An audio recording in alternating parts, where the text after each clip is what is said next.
1 वाजता पाणी आलं इथे. आता तुमचे सर्कल आहेत ते अर्ध्या तासापूर्वी आलं आणि तुम्ही आता आला. हे लोक बघा ते कसे बसले आहेत, त्यांना आता काय करायचं सांगितलं.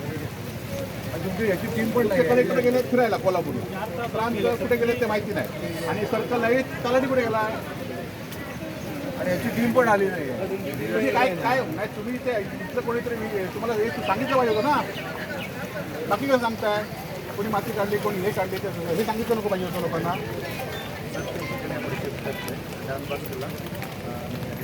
हो ते लोकांनी स्वतःहून शिफ्ट झालं. लोक विचारणार नाही हो, पण तुम्ही नियोजन केलं पाहिजे ना. आता त्यांना काय व्यवस्था केणार तुम्ही, ते जेवणाची व्यवस्था केली पाहिजे. आता घरं काय वीज काढली पाहिजे. आता हा सर्कल आता आला, आता तुमच्या लोकांनी आता किती लोकांनी आहेत मोजले तरी पाहिजे ना, लोक कोण आहेत म्हणून. नाही नाही पटकन नाही लिस्ट नाही, तुम्ही काय करा तालुक्यातले सगळे सर्कल आणि तलाट्यांना बोलवा ताबडतोब. आम्ही थांबतो इथे, कधी येतात ते बघतो, आणि तुम्ही हलू नका इथे. सगळ्यांना लोकांना शिफ्ट झाल्याशिवाय तुम्ही हलू नका. त्याला जिल्हाधिकारी आज सगळीकडे लोक हे करतात, ते कोल्हापूरला माझ्या मारतात फिरी मारतात. सकाळपासून पाऊस काय ताबडतोब 1 तासात पाणी येऊ नये, 1 वाजल्यापासून पाणी येत आहे. आणि तासभर इकडे तिकडे होतं, आता 4 तास होऊन गेले तरी पाणी कसं आलं ना. तुम्ही आता काय करा, एनडीआरएफची टीमला वगैरे सांगितलं पाहिजे ना, घेऊन आतमध्ये घेऊन गेलं पाहिजे, मग तुम्ही लक्ष येणार. बघा तुम्ही जाऊ. आता साहेबांनी फोन केल्यानंतर तुम्ही सगळे आला, तर कोण इथे नाही नाही पण तुम्ही बघा तरी त्या घरात आता कसं पाणी या दाखवतो तुम्हाला. या हो एवढं पाणी आहे, गाय एवढं पाणी आहे. खालती उतरून या दाखवतो, उतर नाही इकडे सांग दाखवतो.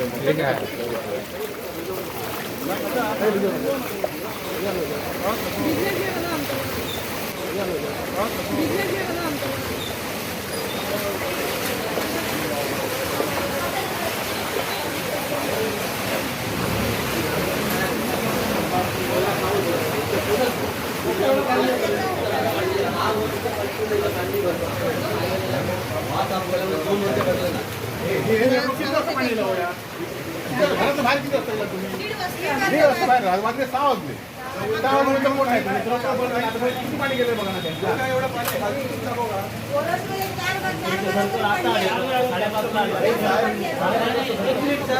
आपत्कालीन व्यवस्था आहे आपली. काय व्यवस्था इथे आपलं मुख्यालय आहे की 1 किलोमीटरवर. झालं तर काय करणार आपण, आणि आम्हाला प्रात्यक्षिक दाखवणार हे असं करायला पाहिजे ते तसं करायला पाहिजे. असं आहे पूर्णपणे हे एवढं बाकी काही नाही.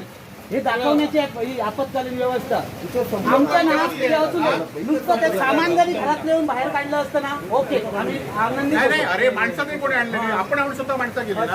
स्वतः त्याला आता व्यवस्था केली पाहिजे, नाही त्यांनी स्वतःहून जाऊन बसतो. 1 वाजता बाहेर पडायला सुरुवात झाली. आता काय करणार आहे, सगळ्या तालुक्यातल्या सगळ्या सर्कलला तलाट्यांना बोलवा, याबरोबर बोलवा, सगळे वीज काढून घ्या. आता व्यवस्था केली पाहिजे, आपत्कालीन व्यवस्था. आता कोण कोण येणार ते आम्हाला सांगा तलाठी, आणि तुमच्या ते सदस्य वगैरे आहेत आम्ही त्यांची नावं घ्या. तुमच्या कोण कोण पाणी आता केवढं येते बघा. आणि दुसरं ना पुढे गेला इकडे भिंत बघू नये, एवढी घरं पाणी इकडे असेल तर भिंत त्याबरोबर निश्चित करून पोचवून टाका. भिंतीकडनं पाणी स्वीट झालं असेल तर राहण्यासाठी आणि त्यांचा पुढचं त्याच्यासाठी जबाबदारी शासनाने घ्यायला. आता साहेब कुठे होता इथे 1 किलोमीटर तुमच्या एरिया नाही, 1 किलोमीटर यायला तुम्हाला 4-5 तास लागतात. त्या लोकांना कोणी बघणार, काय पाहून केलं नाही, खोटं काय बघू नका. कधी पाहिलात कलेक्टर तुमच्याकडे फिरायला गेले, सर्कल आता आले, सगळी यंत्रणा तुमची बोगस आहे यंत्रणा. काय ते सगळे आला म्हणून कधी आला तुम्ही सांगा, आता आलाय. वाजले किती बघा, 6:30 वाजले. आजपासून आम्ही आलेलो आपत्ती 4-4 तास आम्ही इथे 4 वाजता मी आलो, आणि तुम्ही 7 वाजता येत आहे. तहसीलदार तुमचे 6 वाजता येत आहेत. 1 किलोमीटर सुद्धा तुमचा एरिया नाही. कलेक्टर तुमचे फिरायला गेले. सर्कल तुमचा तलाठी किती तलाठी आहे तिथे, 1 तलाठी इथे आला नव्हता मगापासून. काय मदत करणार त्यांना आता आली काय, इथे एनडीआरएफची टीम तिथे झोपून ठेवली आहे. तिथे ती टीम इथे यायला नको सांगा बघ्या. 50 घरात लोकांचे पाणी गेले, 50 कुटुंब रस्त्यावर, तुम्ही एकाची व्यवस्था केली नाही. गेली अरे सर्कल तू कधी आलास तर सांग त्यांना, किती वाजता आला ते सांग त्यांना. आलो म्हणून, आणि हे सांगता आता आलो म्हणून खोटं काय ते सांगताय. एनडीआरएफ सांगताय, उगाच आपले सगळे सांगताय आणि इथे काय करत नाहीत. ते लोकांनी स्वतःहून स्वतःची व्यवस्था केली आहे. आता काय काय करणार ते लिहून द्या आम्हाला, काय काय करणार तुम्ही, आणि कोण असणार ते सांगा. थांबतो इथे तू बोगस कुठले तरी काय. तू आता कधी आलाय, आता कसं आला, आलंच ना लोक. दोन तीन तास झाले, 4 तास झाले, कुठे व्यवस्था करायला पाहिजे?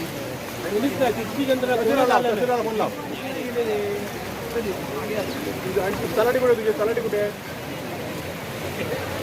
बाकीच्या वेळी बरं येणार सगळे, वाळूची गाडी, खडीची गाडी असली सगळ्यांना बोलायला सांगितलं, पण तहसीलदारला फोन, त्या बरोबर